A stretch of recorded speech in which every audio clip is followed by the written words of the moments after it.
मेरे आसार का सदका इलाही,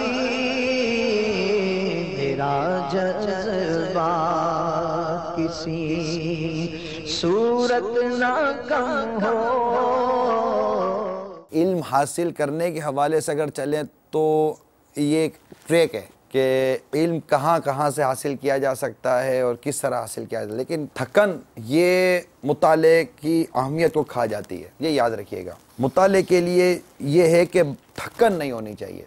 अब आप ये कहेंगे वक्त कहाँ से लाएं, क्योंकि इंसान जब दुनिया में सारे काम काज करके जब फारिग होता है तो फारिग होकर जब ये आता है तो थका हुआ होता है काम काज वगैरह से, और उसके बाद टाइम नहीं होता। कई ऐसे ममालिक हमारे यहाँ भी है कि इतने लंबी लंबी ड्यूटियाँ होती हैं तो वो मुताले का इतना उनके पास वक्त नहीं होता। आते हैं, सोते हैं, घर के कुछ काम काज निपटाते हैं, मुताला किस वक्त करें। देखिए, अगर हम प्रायोरिटी बनाएंगे ना, सबसे बुनियादी चीज़ है वो है थोड़ा सा आप गौर कीजिए, रुकिए, कहते ठहरिए। अब आप ठहर गए, अब आप देखिए कि आपकी ज़िंदगी में क्या क्या चीज़ों की क्या क्या अहमियत है। उसमें मुताले की एक अपनी अहमियत है, इल्म हासिल करने की एक अपनी अहमियत है। तो इल्म हासिल करने का ज़रिया मुताला तो है। मैं सिर्फ मुताले पर ही आता हूँ। अगर आप मुताला करना चाहते हैं, क्योंकि अगर आपने इल्म सीखने का एक ज़रिया मुताला भी रखा है, तो उसके लिए ये कहना कि हमें वक्त नहीं मिलता, तो मेरा आपसे एक सवाल होगा कि आखिर हम अपने वक्त का ऑपरेशन कब करते हैं, कि हम अपना कितना कितना वक्त कितनी कितनी जगहों पर ज़ाया करते हैं।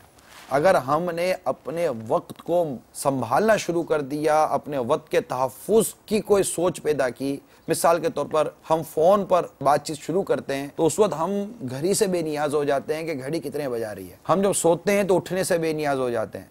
जब उठे हुए होते हैं तो सोने से हमको मतलब नहीं होता कि यार चलो सो जाएंगे। कहीं किसी दावत पे जाते हैं तो 2-2 ढाई घंटे दावतों में हमारे निकल जाते हैं। आपस में दोस्तों में बैठे तो 2-2 ढाई घंटे हमारे आपस के दोस्तों में निकल जाते हैं। इस तरह कई चीज़ों में हमारा वक्त निकल जाता है। खाने के लिए बैठो तो ठीक है, अच्छी नीयतों के साथ, इबादत की नीयत के साथ, ख्वाहिश से कम चबा कर खाना चाहिए, लेकिन उसके भी तो कोई टाइम पीरियड तो होगा ना कि इतने बजे मैं बैठूंगा, इतने बजे मैं खड़ा हो जाऊंगा। अब खाने के लिए बैठे तो चिपक गए, दोस्तों के साथ बैठे तो चिपक गए, फ़ोन पर बैठे तो फ़ोन पर चिपक। अब चिपकने की इतनी हमारी आदत पड़ गई है कि फिर हम कहते हैं कि हमारे पास वक्त नहीं है।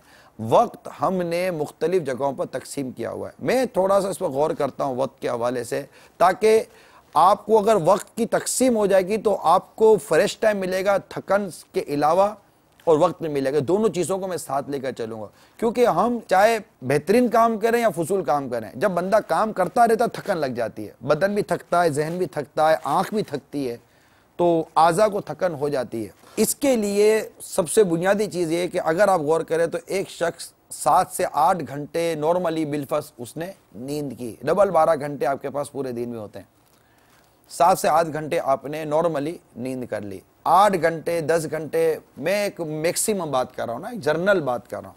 7 से 8 घंटे आपने अपना कारोबार, नौकरी वगैरह जो भी आपने रोज़गार के लिए करना था कर लिया। अगर आप वाकई मुताले के लिए वक्त चाहते हैं और फ्रेश टाइम चाहते हैं, आपको अपनी एक एक मिनट का कैलकुलेशन करना पड़ेगा, एक एक घड़ी की हिफाजत करनी पड़ेगी, एक एक लम्हे की आपको हिफाजत करनी पड़ेगी, वरना वही रोना ज़िंदगी भर रहेगा कि क्या करें, वक्त नहीं मिलता। जब वक्त मिलता है तो थके हुए बहुत होते हैं।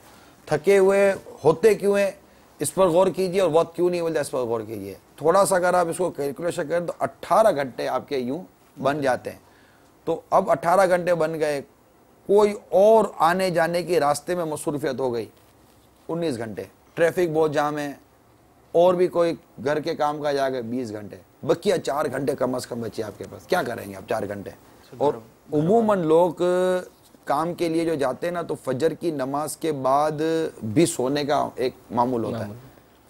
तो फजर की नमाज के बाद एक बेहतरीन वक्त होता है, या रात को जल्दी सोकर तहज्जुद में अगर उठे हैं तो तहज्जुद से लेकर फजर और फजर के बाद आगे ये एक मुताले का बेहतरीन वक्त होता है। जो दरस निज़ामी करते हैं, दीनी तालीम हासिल करते हैं, इनके लिए बड़ा प्राइम टाइम होता है, कि बड़ा फ्रेश टाइम होता है। और शहरों में बादों का इसकी थोड़ी सी डिफ़िकल्टीज हो जाती है, अलबत्ता ये होता टाइम है। तो जो चीज़ हमने सीखनी है वो फ़र्ज़ है या वाजिब है, तो वो उसको सीखे बगैर चारा नहीं है, और हमें दुनिया और आखिरत में इसका नुकसान होगा। उसके लिए वक्त तो अव्वल निकालना है।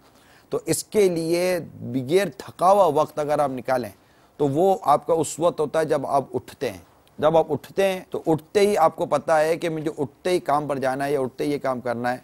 तो जहाँ पर जिससे जितना हो सके वो इसके लिए अपना स्पेस बनाएं कि उठने के बाद काम पर जाने से पहले मुझे ये घंटों का निकालना है जिसमें मुझे मुताला करना है, मुझे इसमें स्टडी करनी है।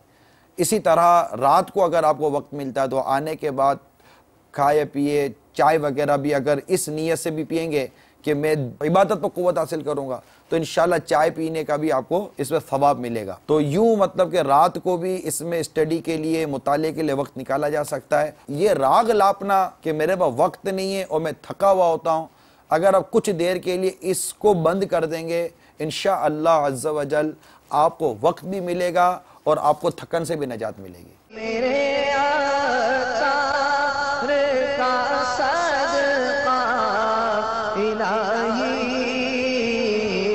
मेरा जज्बा किसी सूरत ना कम हो।